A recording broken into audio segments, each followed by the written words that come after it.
Not quite as many call-ups this week, maybe, although this will be your first chance to get them in a whole lot of leagues. We'll have our pickup of the week recommendations right here on the RotoWire Fantasy Baseball Podcast.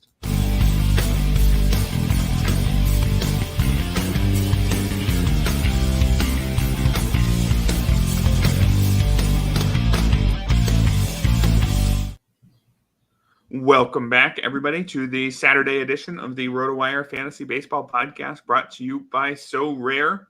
Erik Halterman and Ryan Boyer here with, as always, our Saturday pickups of the week.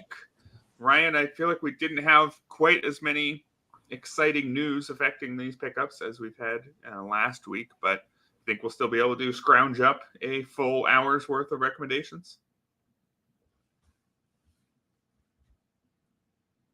I think you might be muted. Some of them, but we'll make it work. I think you might have been muted for the first bit, so we missed half of your wisdom there, but I'm going to assume it was the best thing you've ever said, and you won't be able to repeat it. You can hear me now, though? Yes. Yeah, I think we're all good now. But yeah, I just really wish we knew what you said there, because it looked really intelligent. But anyway, you can spread your wisdom throughout the rest of this show. I think everything's good now. Let's move to some headlines, which will have some FAAB implications, to be sure. Starting with Kyle Bradish hit the UCL. Interesting. Hit the IL with a UCL sprain. Not what we wanted to see for Kyle Bradish. Of course, he was dealing with elbow troubles in camp. Missed the first month of the season with, it was the exact same wording, right? UCL sprain. Was able to make it back fairly early in the first half and looked actually really quite excellent in his 8 starts so far. He has a 2.75 ERA and a 1.07 WHIP. Looked like if you stashed Kyle Bradish, you were feeling pretty good about the way things were going. I guess this is the other side of the coin. You can stash a player because, you know, when I was drafting him after his injury, it was because, hey, he's already started throwing. So actually it looks like he's probably going to be okay long term. Well, maybe we can't think more than medium term with something like that. Maybe we should have factored in the possibility that even if Bradish comes back and looks good for 8 starts, he might only give us 8 starts. Yeah, such a bummer. It's like you said, he's looked so good. I mean, really best case scenario prior to this from anybody who took that late round flyer on Bradish in their drafts after the initial UCL sprain. But as you said, this is what the risk you're buying into, and unfortunately, the elbow's acting up again. Still set to undergo additional testing, but I mean, 2 UCL-related injuries within the span of 3 months, I guess. It's not great. Obviously, the worry is Tommy John, and you've got to imagine that even if he's not going to undergo surgery right away, they're going to shut him down for a fairly extended period of time. So, I mean, Kyle Bradish, as good as he's looked, I mean, I think he's probably going to be a drop in the vast majority of leagues, unless you just, obviously, if you have that IL spot to spare, feel free to use it as you are able to, but hard to have optimism. Yeah, it's going to be one of those situations where we may not get more news tomorrow. I mean, maybe we will. If we get an explicit timeline and they're saying, you know, more than a month before he starts throwing again or something like that, then, well, we've only got 3.5 months left of the schedule. So If he doesn't throw for another month and then he ramps up for another month, then we're talking about he's only going to pitch 6 weeks or something more this season. Tough timing. I would imagine if this does end up needing Tommy John surgery, now is when the Orioles would rather do it, because that would give Bradish a chance to be a factor in the 2025 playoffs. But if you go through things in the normal speed, what often happens is it takes a month or 2 to figure out, okay, is he going to be okay, or is he going to need the surgery? And if the surgery doesn't come until August or something, then he's definitely ruled out for all of next year. So that's probably the conversations that the Orioles are having right now. Or, hey, maybe his UCL is actually totally fine and they're not having these conversations at all. But I wouldn't be particularly optimistic. This will affect certainly the rest of the Orioles rotation. We'll touch on Cade Povich again in a few minutes because this has kept him in the mix as one of the priority FAAB buys. We'll actually also be talking about Dean Kremer. So maybe I'll postpone the conversation for all of the implications here for the rest of the Orioles rotation, but safe to say potentially a very major blow affecting the shape of that team heading into the playoffs. Other pitcher injury news to track: Justin Verlander was scratched from his start today with neck issues. When you see a pitcher of his age with an injury like this, which interpretation do you prefer? Do you prefer A, oh no, it's a 40-something pitcher who's dealing with an injury, this is going to be a problem the rest of the year, panic? Or do you say B, well, he's 41, he's dealing with minor stuff all the time, and he knows his body, and he just needs an extra day every now and then, and it's going to be fine? Yeah, you could take it a couple different directions, I guess. Apparently it's been an issue for the last few weeks for him. And if I recall correctly, wasn't it last year that it was initially a neck issue with Scherzer? Not to throw all old pitchers into the same bucket, but it was I think a neck issue for Scherzer, and then it eventually became a back concern. Maybe I have my injuries mixed up, but either way, as you mentioned, it's a neck issue, which, generally we're not overly worried about it. But when the pitcher is 67 years old, has the potential to linger some more. Verlander seems to be optimistic that he can make his next start, and he's usually pretty upfront, I feel, honest about talking about his ailments. So I would think that there's probably a pretty decent chance he is going to make that start, but hopefully it's just not something that's gonna linger. Yeah, for now it's Spencer Arrighetti who moved up a day. Theoretically, I guess we could see Verlander just shove back a day, but it doesn't seem likely that that's the case. The likely best case option would be he misses one start. Potentially Eric Lauer could be the guy getting the call to fill in. He's with the Astros AAA team and would be on turn for Sunday. I guess if Eric Lauer does get the call and Justin Verlander hits the IL, then maybe we say Eric Lauer becomes a budget buy. He was not good at all last year, though, and I don't believe he's posted the best numbers in AAA this season either, so I'm not sure. Yeah, I admittedly have not checked how he's been doing it at AAA Sugarland. Was there a AAA affiliate there? I actually thought he was a pretty solid depth signing because he has been pretty good in the past and is still in his late 20s, I believe. But yeah, it's maybe could be on your single league radar, but I wouldn't be overly optimistic. It sounds like that's probably the direction they would go, though. And I think Ronald Blanco would actually be on regular rest, but they would like to give him that extra day. So I would guess Eric Lauer is probably going to come up tomorrow, but that would be a very risky streaming proposition for sure. Yeah, I think I'd want to see Lauer come up and have at least one successful start in the majors before I'd really advocate going out and getting him. More injury news. Atlanta suffering another pretty significant blow. Michael Harris hitting the injured list. He is out with hamstring strain. Don't have a grade on that yet, I don't believe, so not an exact timeline, but hamstring strains often more than just a week or two. Harris wasn't really hitting like himself this year, but the replacements, I would imagine, are not going to hit like the good version of Michael Harris either. Ramon Laureano got a call up, although he's starting in right field today. Also, in terms of the lineup, Jared Kelenic gets to move up to leadoff. So there's some players who we ordinarily wouldn't be too excited about who are benefiting from this, I suppose. Yeah, and this is, I feel like this is around the time last year that, you remember Michael Harris got off to that dreadful start last year and eventually was awesome.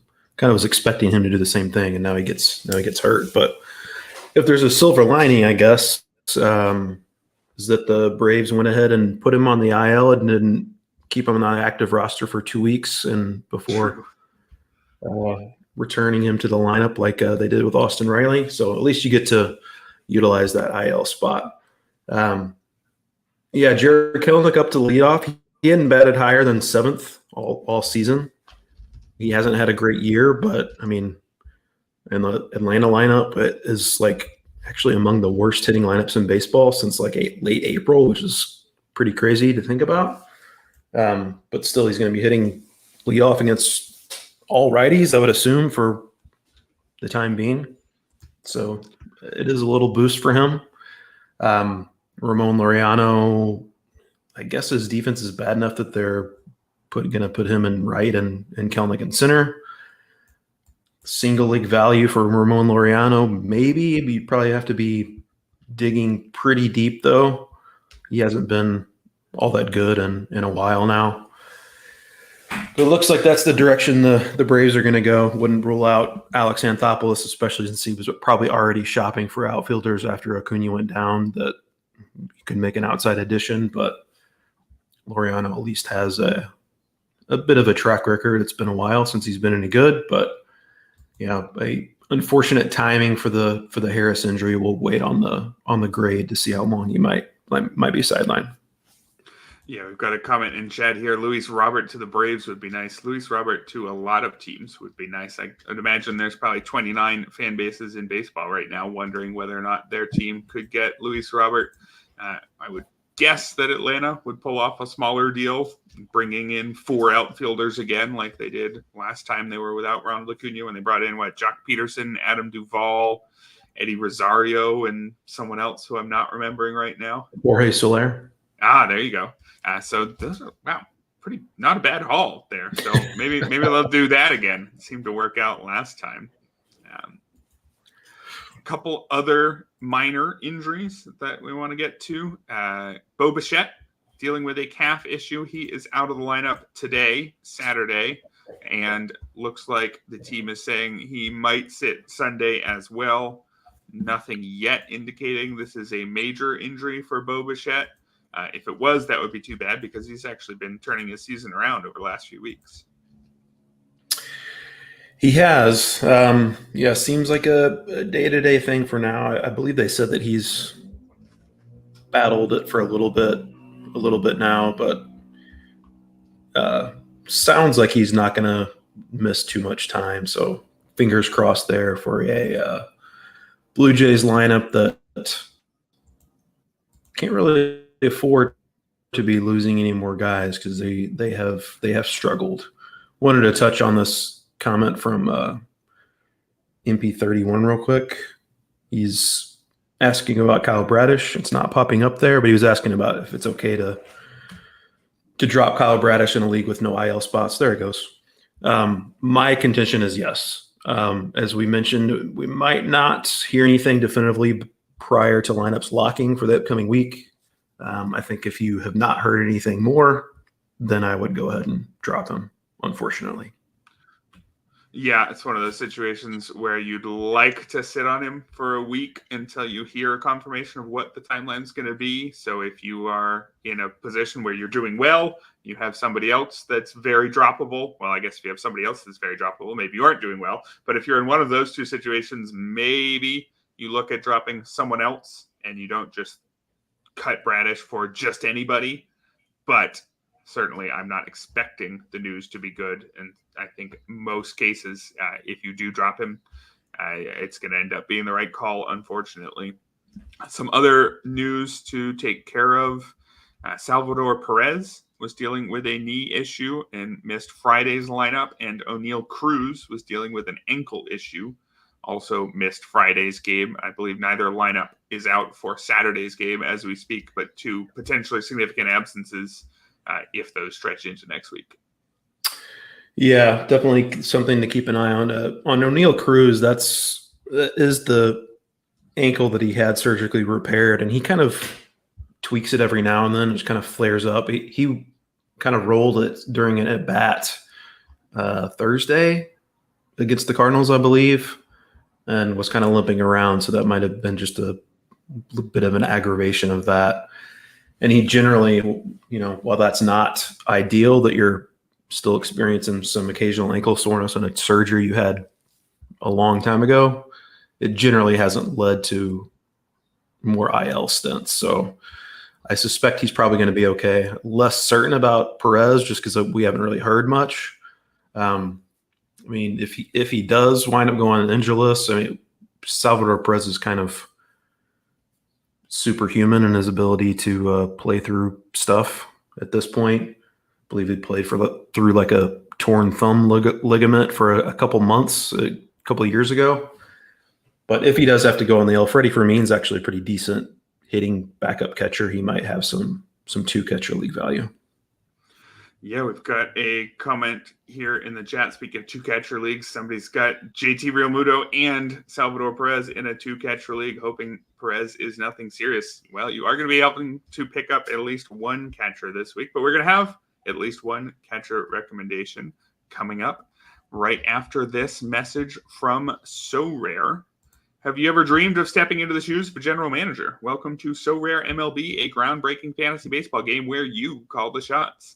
Take charge and make your managerial mark by collecting officially licensed digital player cards of your favorite MLB stars. These aren't just any cards. They're your ticket to compete for over $1 million in total cash rewards and other amazing prizes. Imagine winning VIP trips to the MLB All-Star Game 2024 or getting your hands on signed merchandise from top MLB players. Here's how it works. Use your cards to set your lineup each game week. Real-world plays like hits, strikeouts, and homers will power your team's performance. Climb the leaderboards and snag weekly wins, from cash prizes to more cards and unforgettable experiences. But there's more. Build an iconic collection of your favorite teams and players to unlock gameplay bonuses and exclusive rewards. The rarer the card, the higher your score, and the bigger your edge in competitions.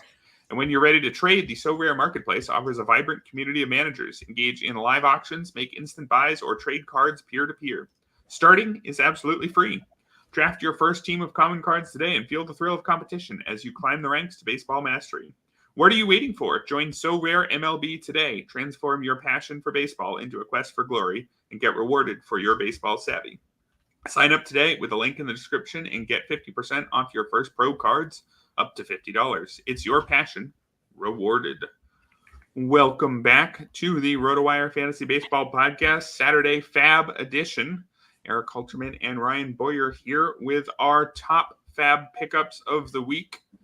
And Ryan, you've got a catcher, or at least a semi-catcher. Check your league, check local listings to start us off with here. Yeah, Tyler Soderstrom. I believe he had like 13 or something games at catcher last year, but he had more at DH, which means he might only be DH eligible in some leagues, but I know for Yahoo purposes, he is catcher eligible. Pretty solid option if you did lose JT Realmuto and potentially Salvador Perez, because Soderstrom is finally showing some things at the plate. Home run in 3 of his last 5 games. He's got a 941 OPS so far in June. Hitting the ball really hard too. 92.5 mile per hour average exit velocity. If he had enough batted ball events to qualify, that would rank 26th, tied with Rafael Devers, Matt Chapman, Matt Olson. Hard hit rate of 52.2% and 15.2% barrel rate, which is just ahead of Bobby Witt, again, if he had enough batted ball events to qualify. He's been hitting 4th or 5th for the A's. They got up to a little bit of a solid start offensively. It hasn't really been the case of late, but still hitting in the middle of a lineup. That's not a bad spot to be. And there's obviously prospect pedigree with Tyler Soderstrom, still a young guy. I've mentioned on this podcast before, but I'm always a sucker for catcher eligible guys who don't actually play catcher, because that means they're going to be in the lineup more. They have a better chance of being fresh and healthy. But again, he might not qualify in catcher in your league, so be sure to check that. I see Evil Zilla here in the chat notes that CBS has him as a catcher as well. So just check your eligibility requirements, but Tyler Soderstrom, especially if he is eligible at catcher, is a viable pickup. Yeah, definitely shown real pop this year with a 15% bail rate, 50% hard hit rate. Gonna have batting average concerns for sure, hitting 224, striking out over a third of the time, but at catcher, that should work. In deeper leagues, for example, in a deep NFBC league, I don't believe he's going to be eligible at catcher. So he's a lot less interesting there. But in a shallower but still two-catcher format, that's probably where we're targeting Soderstrom. And in those leagues, might not actually need that high of a bid, because in those shallower leagues, that 224 batting average won't look too exciting. So I'm with you on liking Soderstrom and not actually expecting that there's too many leagues where you need to shell out all that much to get him. Maybe just a 2 to 4% type bid. Yeah, I think that sounds about right. Could also just depend on your situation too at catcher. I mean, if you want to make sure that you want to get him, just go ahead and bump up the bid a few more if you need to, but I don't think it'll take a whole lot. I guess the question would just be, in some of those deeper leagues, are you going to try to get him and hope that he gets catcher eligibility? I'm noticing that in TGFBI, for example, only 5% owned. So Tyler Soderstrom's out there if you want him. Do you think that there's enough? If he's just a first baseman, do you want him on your team? In a league, if it's a league that deep, I think you can probably scoop him up and hope he gains that catcher eligibility. Has he played any catcher at all this year? I think maybe a couple innings, but not a start, if I remember correctly. Yes, 4 innings, but no start. So 1 appearance. Okay. So it's going to be a while. If you're hoping on him getting that eligibility, it would take probably an injury to one of the team's catchers, and suddenly his role would change. So, and Kyle McCann has actually hit pretty well. So the A's have had two pretty good hitting catchers already. So I think you're right. It would probably take an injury for him to gain catcher eligibility if he doesn't have it already. So probably then leaving him on the wire, maybe, but not necessarily. In those very deep leagues, I think that there is enough in Soderstrom's bat that you can think about him as a first base / corner guy. And certainly in those leagues where he qualifies as a catcher, look at him as a second catcher. My first hitter here is Spencer Horwitz, who is, I suppose, a second baseman for the Blue Jays, even though he profiles more as a first base / field DH type. He's played some second in the minors, and he's playing mostly second in the majors. The Blue Jays also, more importantly for our purposes, since they called him up last week, they're starting him every game against righties and hitting him first or second. And those two things are pretty significant to me. That tells me that the Blue Jays think that Spencer Horwitz can hit against righties. The reason he wasn't up before is that he's, one of those quad A types where he's got a good hit tool and none of the rest of it really gets there. And the question is the hit tool good enough to sustain his profile on its own?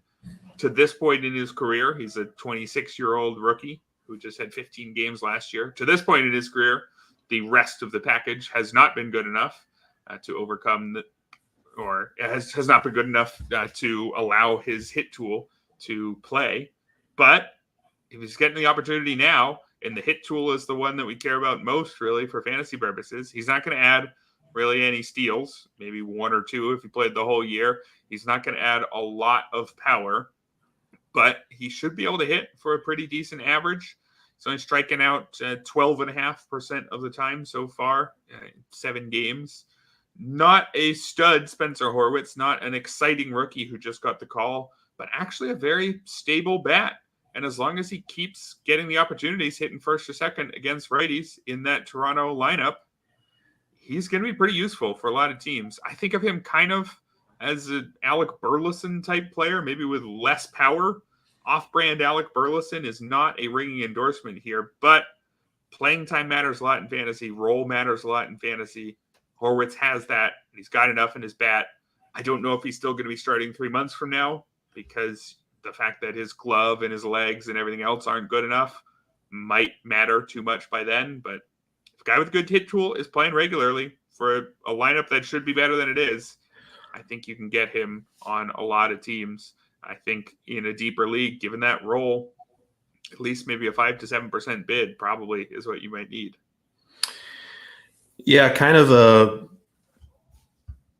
a bat for second base and a glove for first base. It's kind of a odd fit, but I mean, if he does, he just doesn't have the power as a typical first baseman, but he has been playing second base, as you mentioned, and evidently doing enough well there that they're giving him a long look at not only at second base, but at the top of the batting order.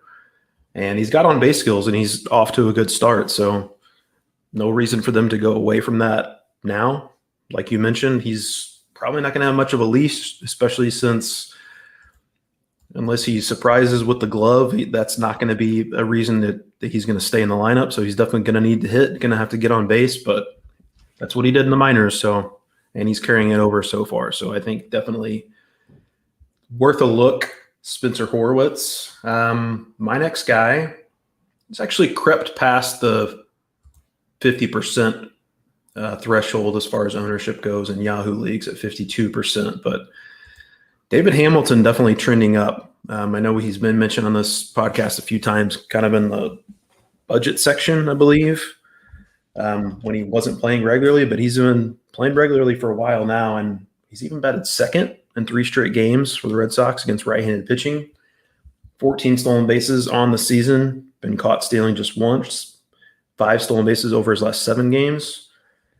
Started all but 3 games if you go back to May 20th. So he's been a regular in that lineup. And even against lefties, he's been playing quite a bit and just moving down in the batting order. I wouldn't necessarily expect him to continue hitting at this clip. I mean, he's got a 281 average, 333 on base percentage, 444 slugging percentage.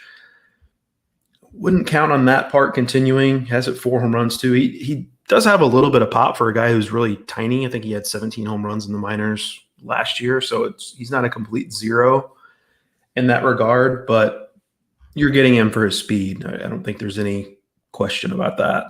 And he has tons of that. His 3 full minor league seasons, he's stolen 50-plus bases every time. I think he had a high of 70 stolen bases one year.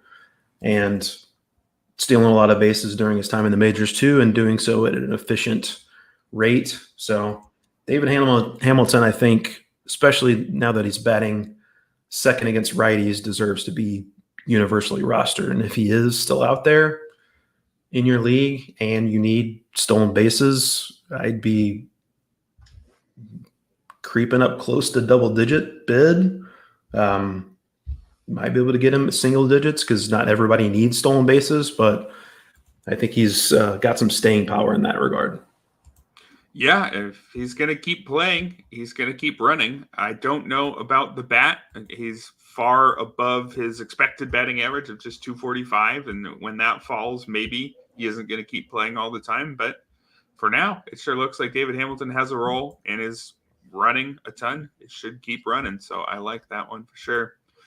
If you are needing a shortstop, you could also look at Zach Neto, who's going to be snapped up in all your deeper leagues, has been all season, but he either went undrafted in a lot of shallow leagues or was drafted late and then dropped after a slow April because he's out there in more than 4 out of 5 Yahoo leagues, for example. I think he should not be out there in 4 out of 5 of those leagues.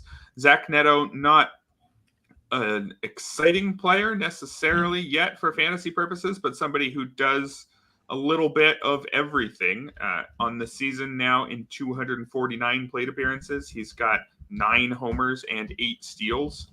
And if we do the math on that on the fly, that translates to 22 homers over 600 plate appearances and 19 steals. So basically we're talking about a 2020 guy over the course of a full season here for Zach Neto, and one who should hit, well, he's hitting 250, and his expected batting average is 246, and the projections are about 246 to 250. So seems like he's hitting about what he should. 2020 with a decent average, that's a useful player. Maybe that's not an exciting player in your shallow leagues, but it's a good enough player in most leagues. Also, given the fact that he's performing better, really shaking off a poor first month. If you look at his WRC plus by month, it was 80 and then 131 and 122.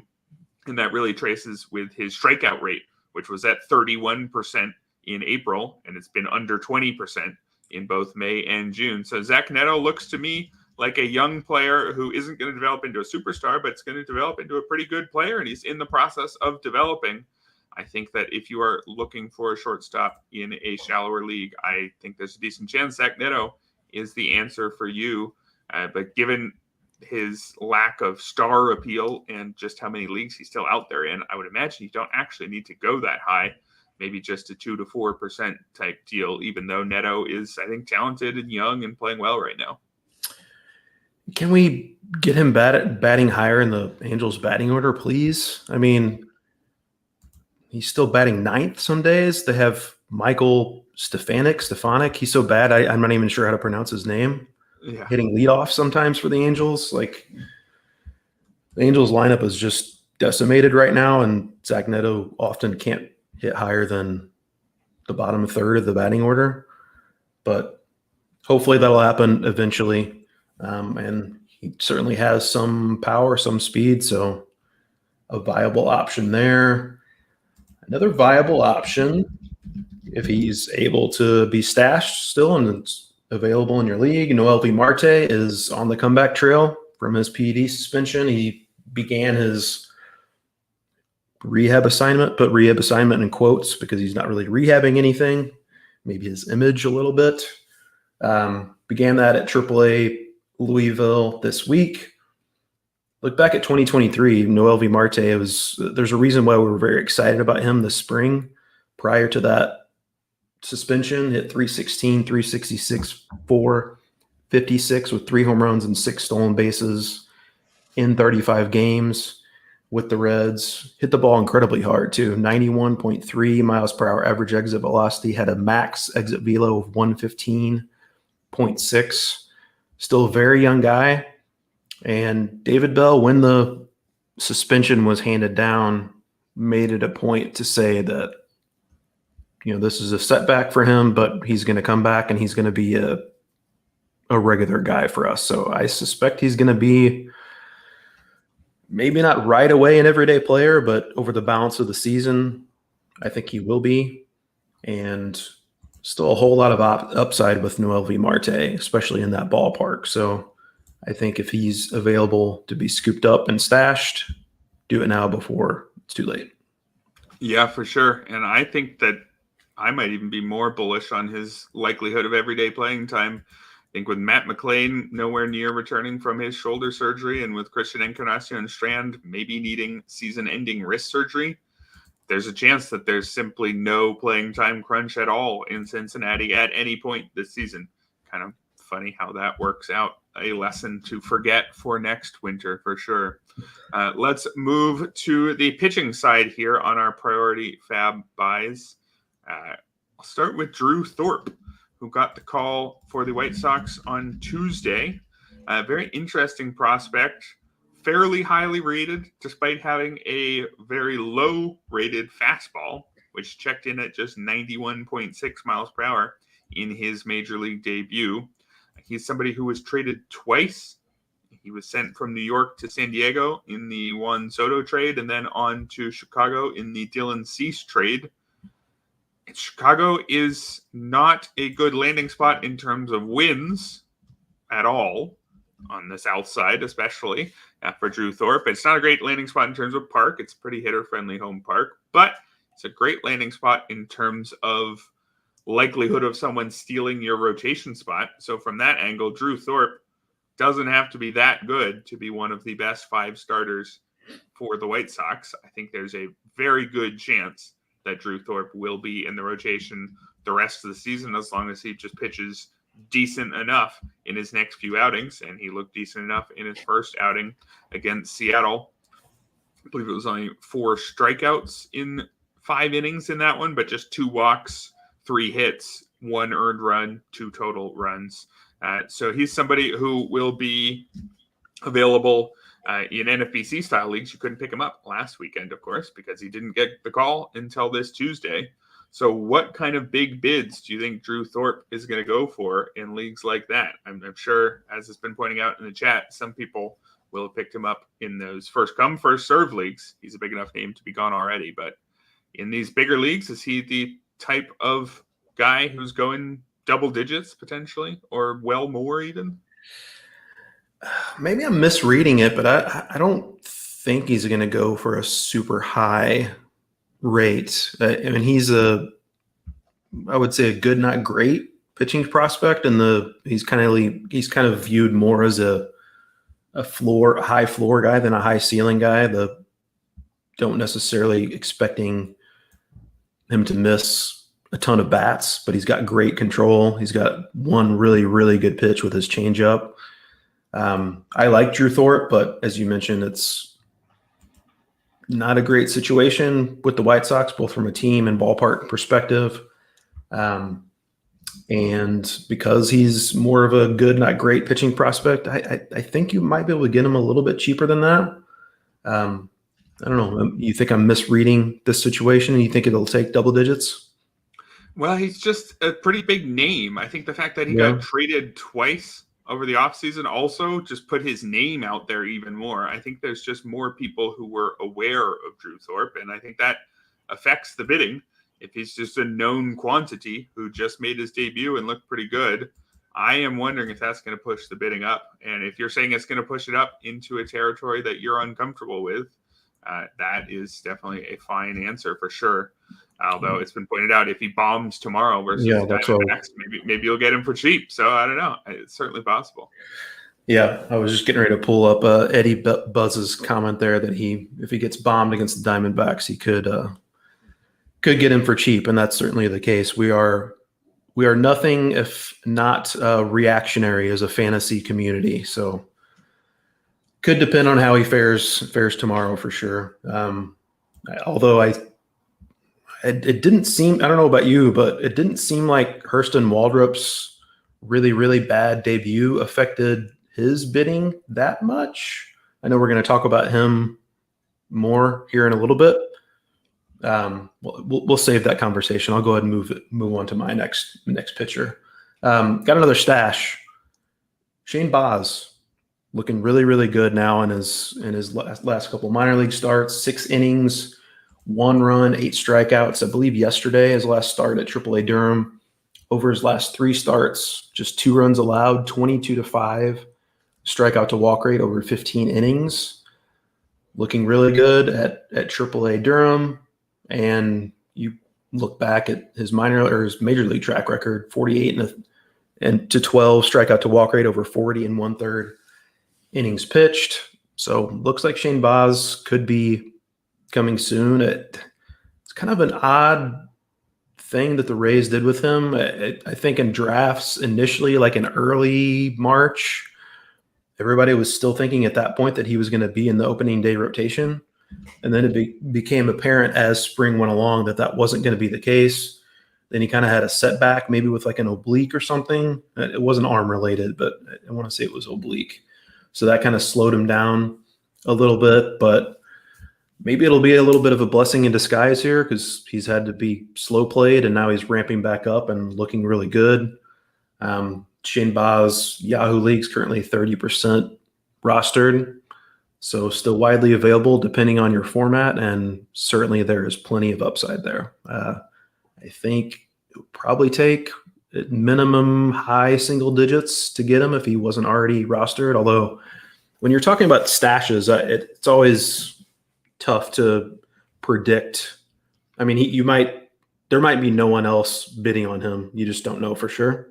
But yeah, that was the exact situation, I believe, in the RotoWire Stake League.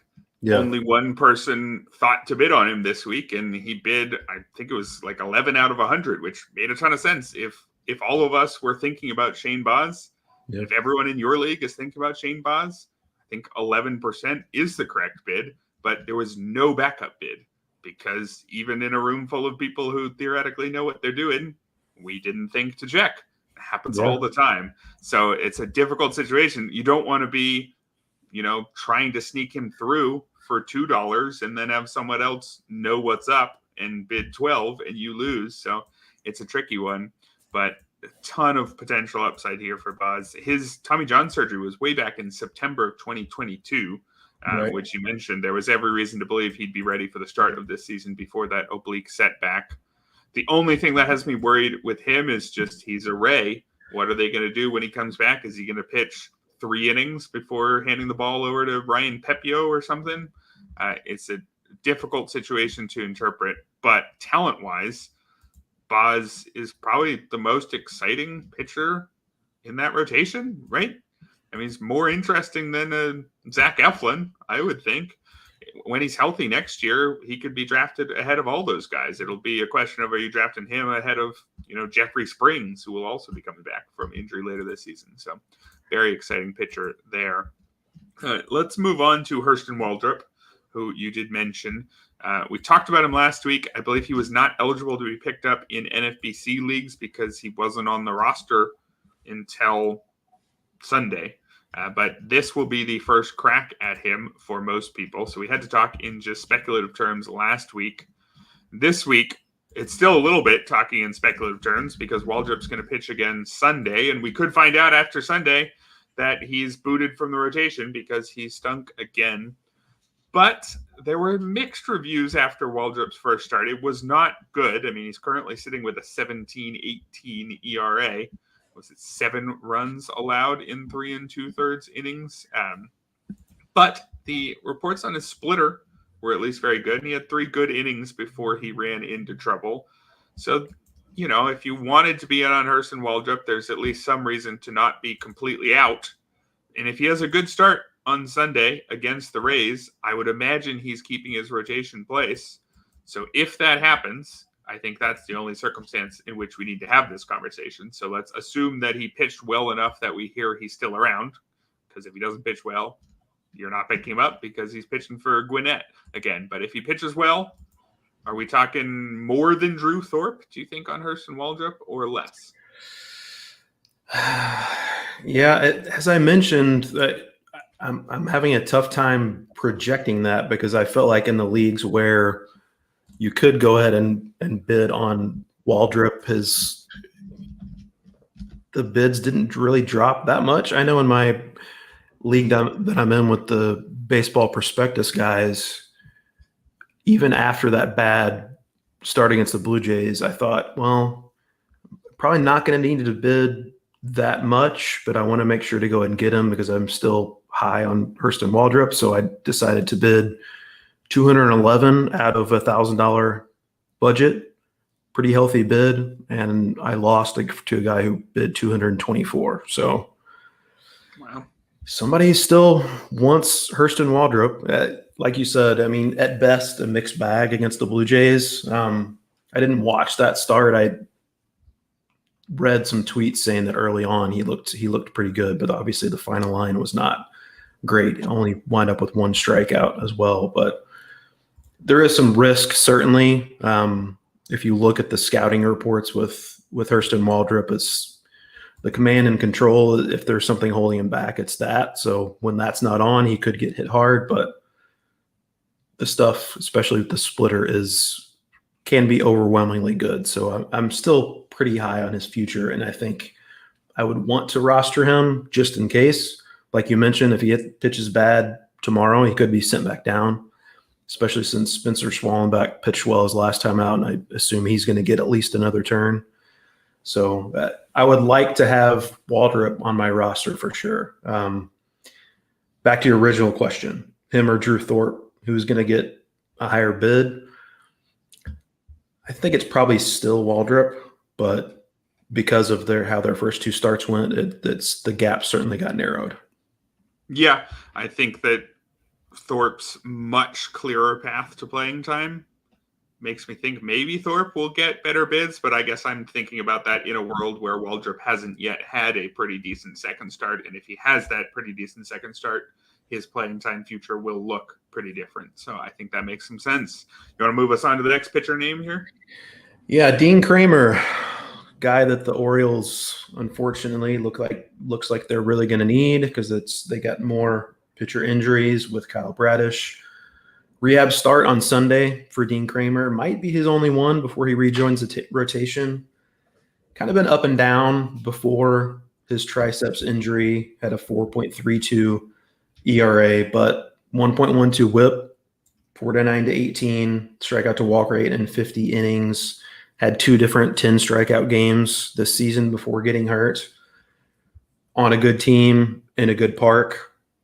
I don't know how many bats ultimately Kremer's going to miss. It's encouraging that he has shown those spikes of strikeouts. I think probably ultimately he's going to fall around the strikeout per inning, which is these days is fine, not great. And if he does that, when you factor in the team, the ballpark, I think he's going to be a pretty solid whip guy because his control is good and a solid ERA as well, with the chance to pick up wins on a good team. So if Dean Kremer was dropped in your league, I think he should be picked back up for sure. Yeah, a 4.32 ERA for Kremer, but some of the better ERA estimators like XFIP and Sierra have him just inside 4. And, just inside of 4 ERA with good chance for wins. That'll play. I will stick in the Orioles rotation and talk about Cade Povich, who we actually just got a question about. Nice timing. I think we talked about him last week, but the circumstances there left him in the budget section of, hey, here is an interesting pitching prospect who is getting an opportunity now, but we'll see what kind of opportunity this is and for how long. And Povich didn't necessarily have a great debut, but was much better in his second start, 6 scoreless innings against Atlanta, struck out 6, didn't walk any. I guess these days the Atlanta lineup is struggling, and so maybe this is not as impressive as it looks, but I'm still suitably impressed. Again, this is a pretty decent prospect, so somebody we should be expecting to hold his own against big league hitters sooner or later. The question with Povich is short-term playing time.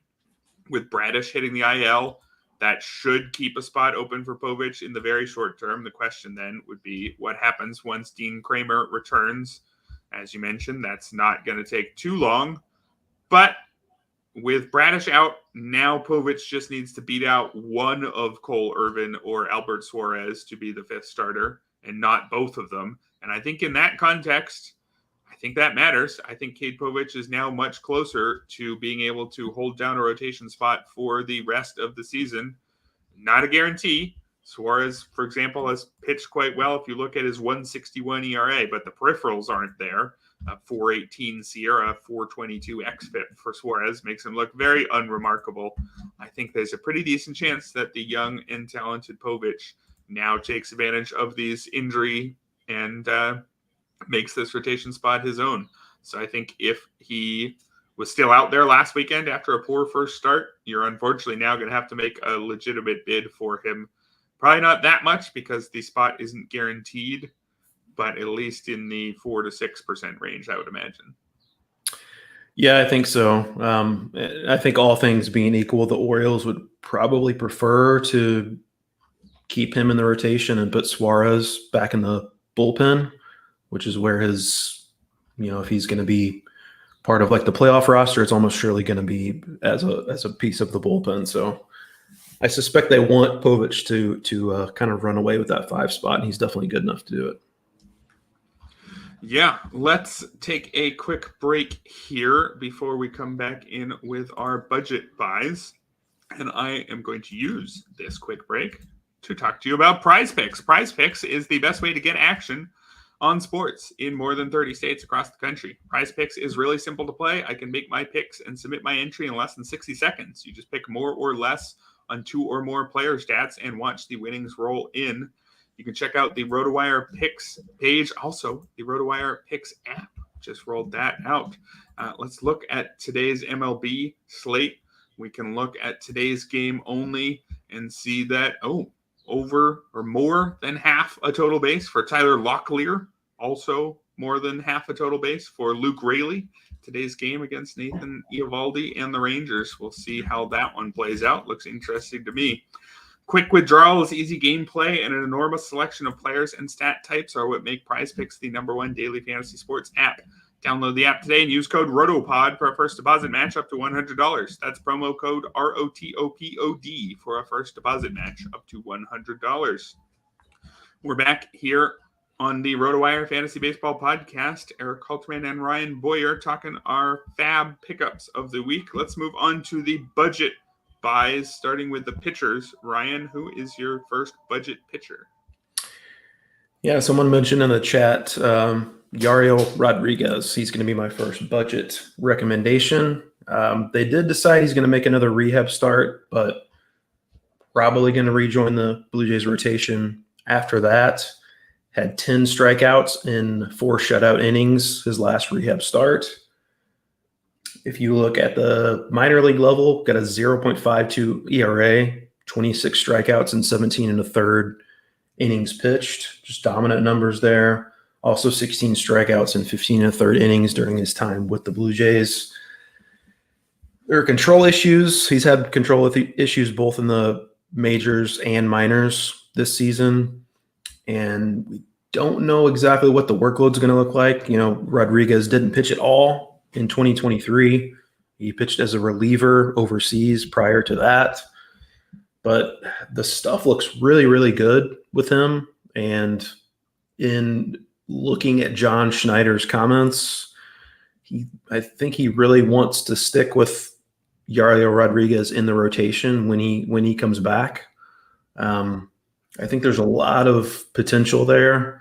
Again, he's not a completely refined product. The control is iffy, and we're not sure about the workload, but especially if you're looking for a budget buy and he's still available, I think he's definitely should be picked up. Yeah, I think that makes some sense. I think there's some more upside than there is with most budget buys here for that one. My budget pitcher, I got to admit, it was tougher to find budget pitchers this week. I think that there's a lot of guys we've talked about in recent weeks or who just aren't very exciting. I did want to throw out the fact that there's going to be an opening in the Cubs rotation with Jordan Wicks hitting the IL as well as Ben Brown this week. And can I put Kyle Hendricks in this section in good conscience? I'm not totally sure. Speaking of upside. Yeah, exactly. Speaking of major upside, Kyle Hendricks. No, I don't know about that one, but he's going to be back and in deep enough leagues, maybe. But I also want to mention, I should throw out that the start that he will make would be home versus the Giants and then maybe at the Giants, his start after that. So maybe. But I actually want to throw not Kyle Hendricks, but Hayden Wesneski. If we hear that Hayden Wesneski is getting the opportunity instead of Hendricks, I would actually be sort of interested there. And so that's my actual recommendation in this slot to everyone saying no. I assume that was about Kyle Hendricks. Yeah, I'm with you on that one. I don't think I'd be doing it, and I think it's more likely than not that Hendricks does get the call. But Hayden Wesneski has a 2.84 ERA in 38 innings as a swingman. 22% strikeout rate is nothing special, but that comes with a 6% walk rate, a 46% ground ball rate.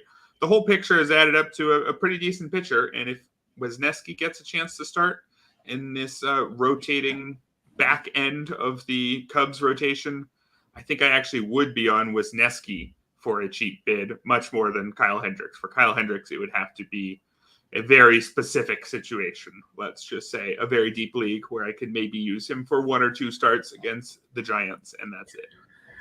Yeah, I would definitely prefer Wesneski of the two as well. I think they're probably going to go with Hendricks, but we'll see what Craig Counsell says. My next guy, who's also mentioned in the chat, Hogan Harris. He's split time between the bullpen and the rotation this season with the A's. Actually, has pitched better as a member of the rotation. 1.62 ERA, 15-6 strikeout to walk rate over 16 2/3 innings, covering 3 starts.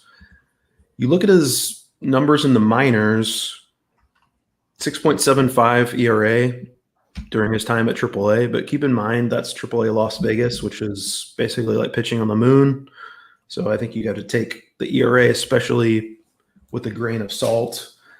He's got a 32.8% strikeout rate during his time in the minors, so he can definitely miss bats. And most importantly, for pickup purposes, he's got 2 starts next week, and they're both at home at his pitcher-friendly venue against the Royals and the Twins. Not a bad little 2-step there. So Hogan Harris, I'm not sure how much staying power he's ultimately going to have. He's not even guaranteed a rotation spot necessarily, as he's bounced back and forth between the rotation and bullpen, but some strikeout ability, and he's got a pretty solid two step for next week. So in deeper leagues, I think he's definitely worth scooping up. Yeah, for sure. At least in those deeper leagues. I don't know how sold I am beyond that. There was a question on Hogan Harris versus Alec Marsh. Was something in chat. I don't know. Maybe Alec Marsh. I'm not excited about either of those guys. Those are more deep league options for me, I would say. Yeah, I would definitely prefer Marsh. He's got a rotation spot cemented at this point and on a better team. All right, my next pitcher here does not have a rotation spot. It's Matt Strahm, who is my pick this week for a category that we've gone to maybe once or twice a month of a reliever who's just really good, even though he's not getting you any saves. Matt Strahm, this is maybe the wrong time to bring him up because he just gave up a run in his last start. That was the first time he'd given up an earned run this season since his first outing of the year, I believe. He's got a 0.96 ERA, a 0.79 whip, does Matt Strahm. And Sierra says he deserves a 173 ERA. So I guess he's gotten lucky. But even if he falls all the way back to the ERA estimators, he'll still be maybe the best reliever in the world. 38% strikeout rate against a 4% walk rate for Matt Strahm. He is probably unlikely to get more than 2 to 4 saves in the second half if he gets any, because again, he's gotten 0 in the first half. But this is now 2 consecutive years of Matt Strahm being an elite weapon out of the bullpen. If anything were to happen to Jose Alvarado, the guy that everybody talks about is Jeff Hoffman would, I guess, move up from the 1B to the 1A. But what might really happen is the Phillies would just stick with essentially a committee, and the top lefty would then be Matt Strahm. I think that if something were to happen to Alvarado, Strahm probably finds his way into the 9th inning every now and then. So I think he's somebody you could add in hopes of that happening, although he's never going to be an actual closer. At best, he's going to just move up within the committee. Really, though, Matt Strahm is someone to add in any league where you're rostering a reliever that's not a closer. Matt Strahm, I think, should be at the top of that group. Tobias Myers, my last guy, also was mentioned in the chat. Been on the same page with the chat guys this week. Yeah. 1 run in 14 innings over his last 2 starts. Rotation spot in the Brewers rotation looks pretty secure at this point. Pretty interesting background, Tobias Myers. He was once traded for Junior Caminero, and this is his 6th organization that he's been in, but he's only like 25, 26, so maybe just a late bloomer. If you look at his strikeout numbers in the minors, he struck out 175 and 140 and 2/3 innings in 2023. And this year in 2024 at AAA, 24-7 strikeout to walk rate and 18 and 2/3 innings. So, like I said, kind of a non-prospect for a while. You aren't really a premier prospect if you're in your 6th organization. So, and when he was traded for Junior Caminero, that was when Junior Caminero was like a DSL player, and he wasn't on anybody's radar yet. Just kind of a really good bit of scouting by the Rays. But Tobias Myers looks good, and I do like the Brewers, how they get the most out of their pitchers for the most part too. I mean, you look at a guy like Colin Ray, who's actually doing decent things. So I think Tobias Myers with a rotation spot locked up for at least the immediate future, especially with Robert Gasser looking like he might be done for the season. Your budget section, he definitely should be rostered. Yeah, I think that makes sense. Nothing too special, but certainly a usable pitcher in deeper leagues. And maybe we'll see if he turns into anything more. We'll move on to the budget buy hitters, but I did just want to mention in this section that we are deliberately omitting Tyler Kinley, who is now the Rockies closer. His last 3 appearances, he's gotten a save. Do you know what number Tyler Kinley's ERA starts with? 1? No, 8. Close. I was gonna go 1 like 12 something, but yeah, not quite at 12. He's at an 8.10 ERA, a 180 WHIP. His strikeout rate's barely above league average. He's got an 11% walk rate. and he's keeping the ball on the ground less than 30% of the time. I have no interest in Tyler Kinley or whoever. Yeah, just a little peek behind the curtain for you guys. On our rundown for our show, Erik literally wrote down not Tyler Kinley. So yes, he's just explaining himself now, and I think he explained himself well. Yes, no Rockies closers on this podcast, at least not this year. We'll see in a few years from now if they get a good one, but certainly hasn't been one this year. If you found yourself dropping Jalen Beeks and going out to pick up Tyler Kinley, you should look at the fact that you dropped Jalen Beeks and use that as a sign to not pick up the next Rockies closer, would be what I would say. But let's move over to the offense and go with a few budget hitters here. Starting with Otto Lopez, who's been getting some playing time in the infield for the Marlins. There's a lot of playing time available in Miami. He is actually not starting today. It's Vidal Brujan instead, but Vidal Brujan hasn't been very good, played his way out of the role. To be clear, Otto Lopez isn't great, has a 477 OPS in the month of June, as the last note, which was written by, looks like Ryan Boyer, notes here. So you're up on this one. Not exactly a star hitter here, but Otto Lopez, 5 steals in 120 plate appearances, hitting 277, and that batting average looks pretty real. He's only striking out 17% of the time, 269 expected batting average. So somebody who puts the ball in play, hits it on the ground, runs. 3 homers, probably not expecting a whole lot more power from him, but fairly regular playing time, a lot of singles and some stolen bases. That's going to work for a lot of leagues on Otto Lopez. Yeah, I rostered Vidal Brujan actually in a few leagues when it looked like he was going to be getting regular playing time, and I thought he might be a nice steal source, but as you mentioned, he's fallen flat on his face. So, hey, just sub in Otto Lopez for him instead. Blaze Alexander looks like he's going to get at least semi-regular work at third base now. And he's got a 116 OPS plus, 3 home runs and 2 stolen bases in 48 games this year for the Diamondbacks. 927 OPS at AA, 872 OPS at AAA. He doesn't stand out necessarily in any one area, but he's a pretty good hitter and he can run a little bit. He's also dual eligible, and as soon as he picks up enough games at third base, so he will become triple eligible. So I think there's enough there that he needs to be rostered in your deeper formats. Yeah, gotta love rostering a man named Blaze. Elsewhere in the Arizona infield, we've got Geraldo Perdomo. I think he is actually, well, no, he's not actually that interesting, but he's somebody who should be on far more rosters than he is.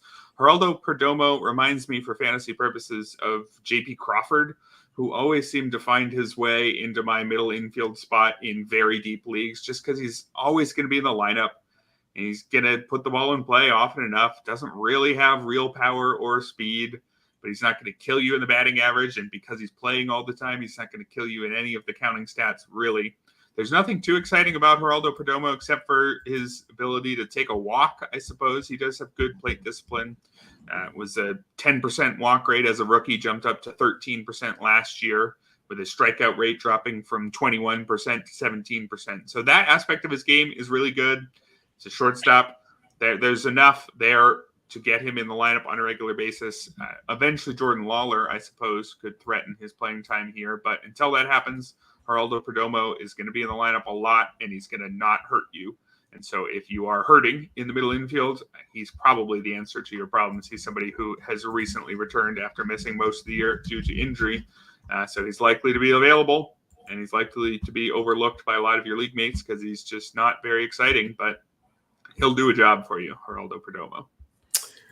Yeah, I think both of us are probably hoping that one or both of the guys that we just recommended will be not playing soon because Jordan Lawler has taken their job. But until that happens, that's you can look the way of Geraldo Perdomo or Blaze Alexander. Another guy who's playing regularly but isn't exciting, Taylor Walls. Since coming back from the IL, started 6 of 8 at shortstop for the Rays. This is basically a stolen base only play here. He did steal 22 bases. It was caught just once in 99 games last season. 2 stolen bases already in his first 7 games this year. Triple eligible. Again, he's not exciting. He's not a complete zero in power. I think he had 8 home runs in those 99 games last year, but you're buying this for the fact that he's going to be in the lineup because his glove is so good and he can run. And he's triple eligible again. So only a deep league only play for those looking for steals, but Taylor Walls actually, I think somewhat surprisingly, at least to me, has been playing a whole lot since coming off the IL. Your Jose Caballero owners are probably not too happy about that because he had been running wild and that his playing time is affected now. But if you are looking for deep league steals help, Taylor Walls could help you there. Yeah, not exciting, but a lot of eligibility and some playing time. That'll play. Finally, I had Tyler Locklear on the list, and I might be semi-rescinding this recommendation. It looks like Ty France is going to return when first eligible, so he could be back early in next week, and that could just mean Tyler Locklear, who was called up in his place, heads right back down to the minors. If that doesn't happen, or maybe in leagues where it makes sense, you could speculatively add him. He was getting the opportunities, certainly, in France's absence. Just wasn't a very long absence. Locklear with a hit in 5 of his 6 games and 1 homer. Few too many strikeouts. Not a huge prospect. Just somebody to keep in mind a little bit. I'll mention here from Uncle Ted in the chat, if you are looking for a catcher in a deep league, Jacob Stallings is temporarily the number 1 in Colorado. So that's with Elias Diaz hitting the injured list. Diaz is out with a calf strain. Not sure exactly how much time he will miss there, but in the very short term, I suppose, if you're missing JT Realmuto. I think in the Rockies, I think have at least even after this series, which they're already at home, I think they have at least 6 or 7 more games at home. So yes, you could do worse than taking any second catcher at Coors Field for a week. Just take a shot. I'm more interested to see if Hunter Goodman gets some more catcher starts and becomes catcher eligible during this period. But you could at least get some Jacob Stallings singles into the big outfield in Coors Field. That's going to do it for today's show. Although I'll note there was a request in the chat for potential closer stashes for people chasing saves. Maybe you'll want to tune in tomorrow because with my guest Mike Carter, he's a closer guy. So I think I'm going to be asking him just that. Taking a look at how the closer market might change at the deadline. So keep it tuned here tomorrow. But that'll do it for us today. Thank you to our sponsors, So Rare and Prize Picks. Thank you, Ryan, and thank you, chat. I'll be back tomorrow, as mentioned, with Mike Carter here on the RotoWire Fantasy Baseball Podcast.